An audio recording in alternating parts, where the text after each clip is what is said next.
The Alaskan fishing industry is one of the most dangerous for workers. A recent joint investigation by OSHA and the U.S. Coast Guard found the crew for one seafood processor living in despicable conditions while working for an operator with a history of workplace violations.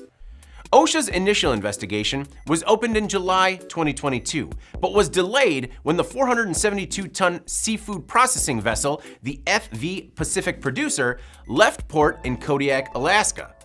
The investigation was delayed until the vessel arrived in Seattle about 4 months later.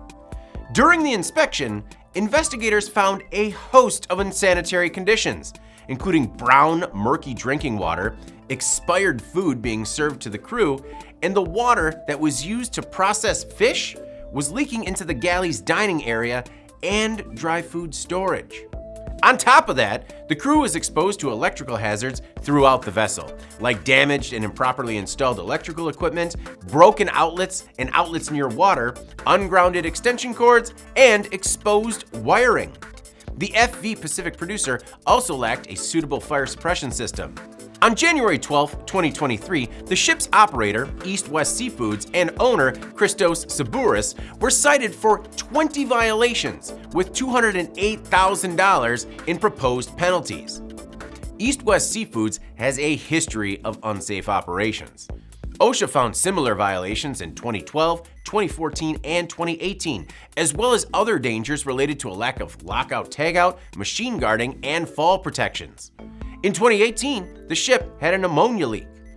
In 2017, the Justice Department found that the operator intentionally discharged oily bilge water and 1,000 gallons of raw sewage into the ocean within 3 miles of the Alaskan coast back in 2013, and then later presented false records to the Coast Guard.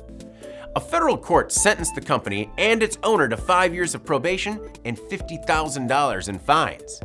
OSHA's Jack A. Rector in Seattle chastised the operator, stating, quote, "For more than a decade, our inspectors have found disgusting and dangerous conditions aboard the FV Pacific Producer, and the well-being of crews aboard the vessel are at great risk because of its owner's failures."